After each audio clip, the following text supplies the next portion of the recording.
My name is Eduardo Minings, and this is AgilityTalks. Today, I have with me Peter Hawkins. He is the owner of MELLOHAWK Logistics company, and also he owned the Businessperson of the Year and bought for 2018. So welcome, Peter. Thank you so much, Eduardo. How are you? I'm good. How about yourself? I'm just fine, thank you. And thank you so much for the lovely introduction. Can you tell me your elevator speech for MELLOHAWK? Want to know more about MELLOHAWK?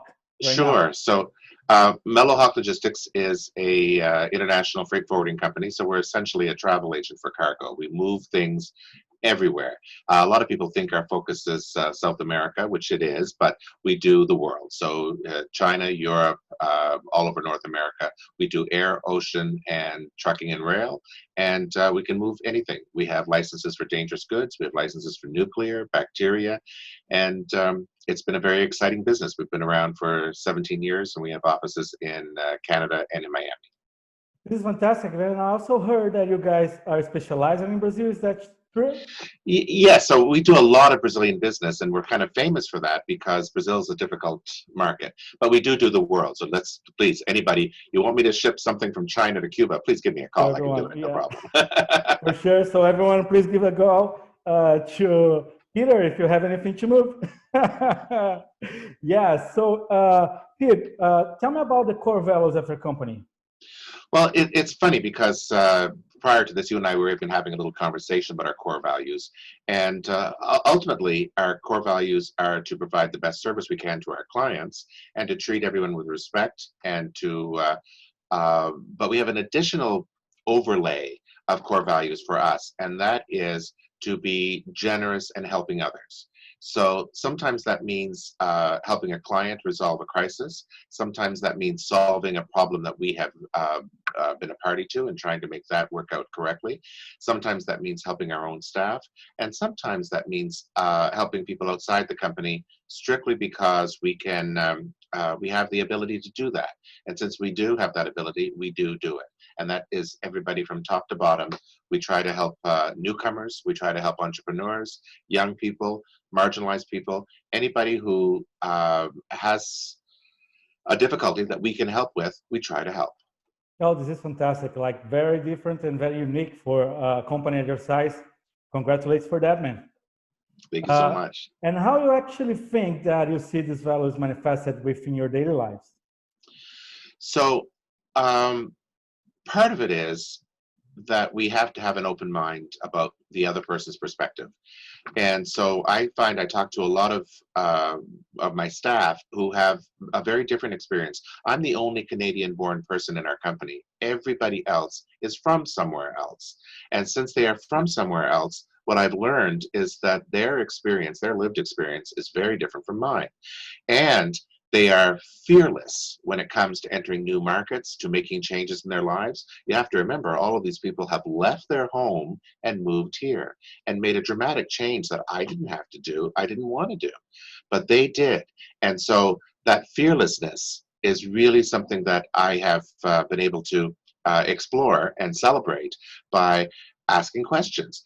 And in addition to that, I found that since the best experience in our company is international experience, no Canadian experience, that it has been a real value to me to ask them, how did you come here? What did you do? What were your obstacles? And everybody had the same story of obstacles. And so I am trying to help anybody I can to overcome those obstacles by in our day-to-day lives. Well, we ship boxes and we ship cartons and we ship freight, and don't get me wrong there, and we need to do that, that's our job.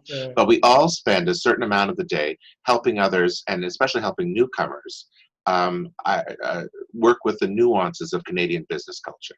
And partly it's helping people with their LinkedIn profiles, helping people network, helping people work on their vocabulary. And it has been really gratifying because we've also seen the success of that. Wow, this is great. This is great. And I think that like keep the good going is what really pays back everyone. I agree with that, Peter, for sure. Also going to a subject here, like I developed a concept called Alma that use core agility values to actually see how your company is doing and the essence of your company based on that. So I'm going to share my screen and we can talk about these values together. Absolutely. Okay. So let's begin with the first value, accountability. So how do you think your company lives accountability there? So what I like is that you've nicely transitioned into selling your idea, selling your theory. So good for you. Yeah. And one thing, before we start on this too, you've indicated that Alma is the essence of a company, but then you put soul here. And you and I both know that Alma is the word for soul in Spanish and Portuguese. And so I think that's really interesting that you've taken these values and distilled them into really and truly the essence. So let's talk about them. So accountability.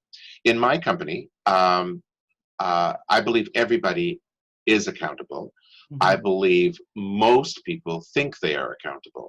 And we're flawed in this to some level because we've been able to communicate those ideas very effectively to people who feel they can control their destiny. But I will tell you that the people on the lower levels of responsibility, there are some who just come in and do their job and are happy to do it. There are others who are chafing at the bit to do more. So there's a little bit of management and perhaps some homework we have to do. But in terms of board only, upper management, team leadership, I think all of that is 100%. I think if you asked any of those staff, they would also admit to being accountable and be able to articulate how they are accountable in their job and in their daily lives. At the staff level, that's perhaps our weakest level. And that said, I could be 100% wrong, and I'm only trying to hedge my bets here because I like to think that everybody feels accountable, but I'm a little bit worried about what somebody might answer there. For sure. The idea about accountability is really making sure that people are accountable and know what they're accountable for. So more than just feeling accountable is like knowing what they're accountable for, right? How they Very actually important. contribute with their part on delivering value to the customer. And that's all about that. And a majority of the companies that actually see these kind of flaws, as you're mentioning here, is actually in these levels, like between translating this to team leadership to staff level. Yes. I think if you talk to my staff and talked about their priorities would be much more about the temperature in the office and the smell in the lunchroom. So I want them all to understand that accountability means being able to articulate what it is they need to do, they're required to do, and what changes they might need to do. Exactly. That's important. Yeah. 100% on that.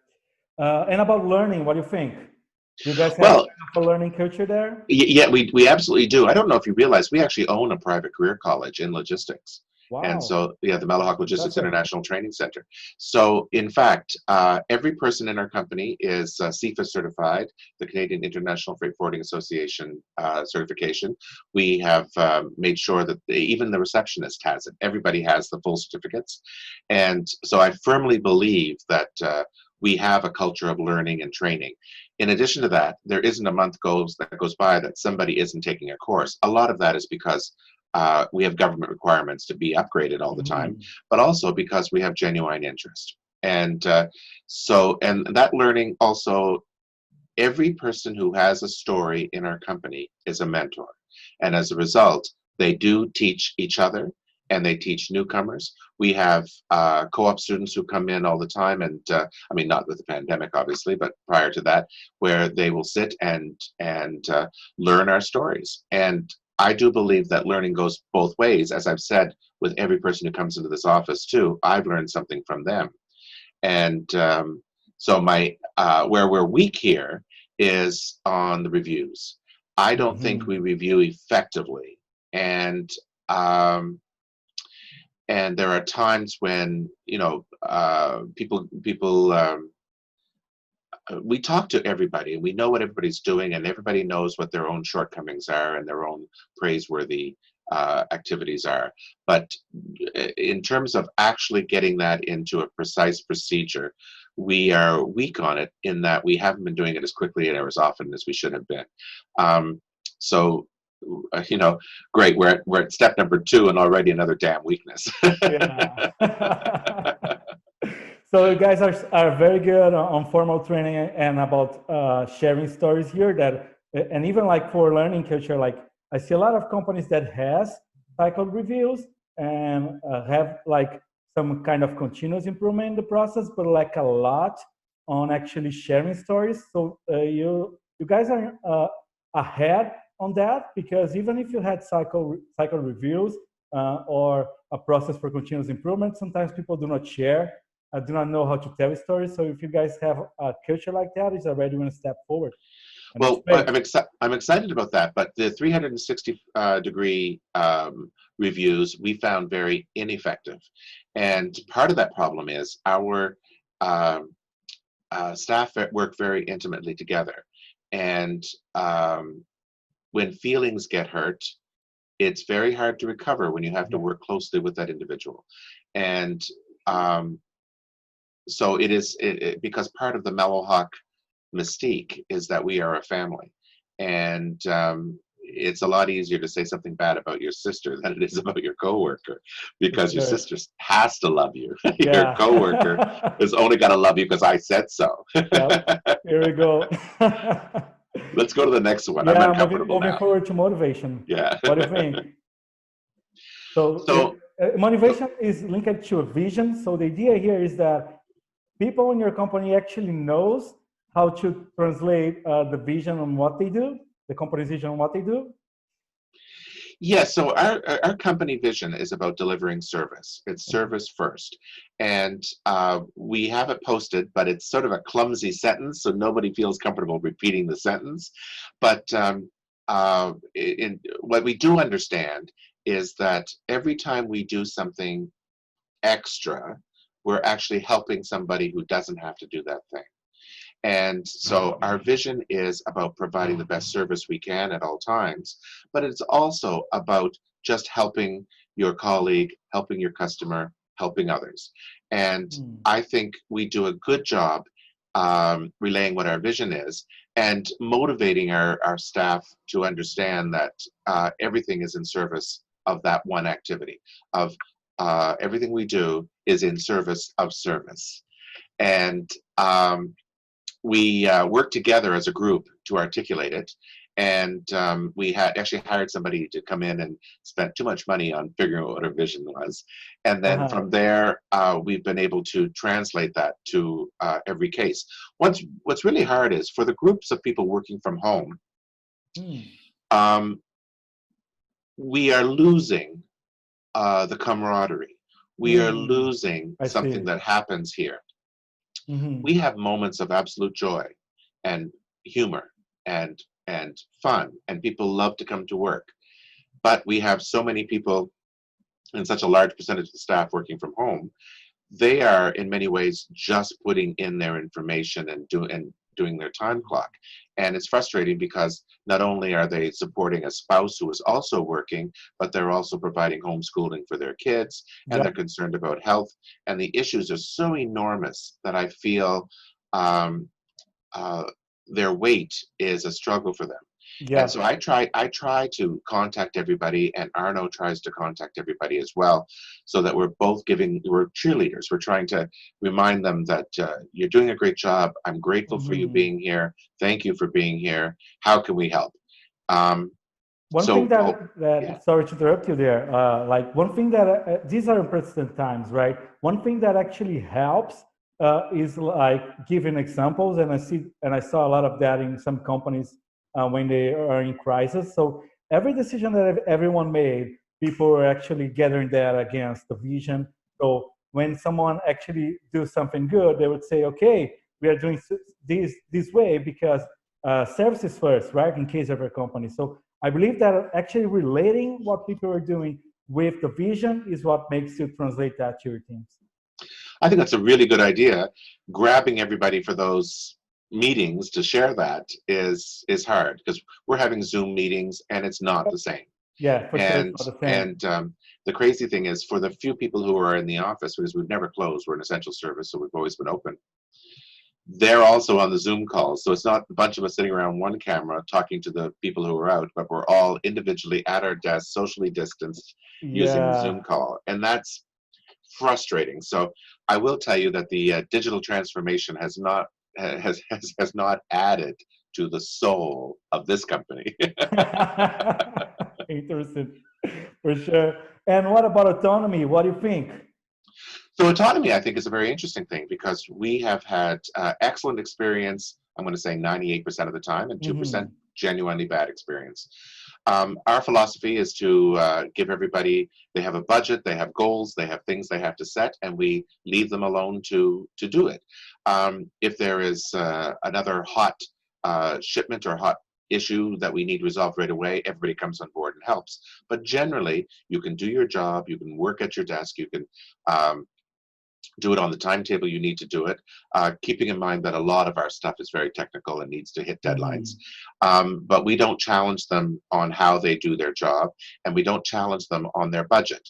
They have a budget, they can spend their budget however they like, and they have goals, but beyond that, everything else is entirely theirs to do.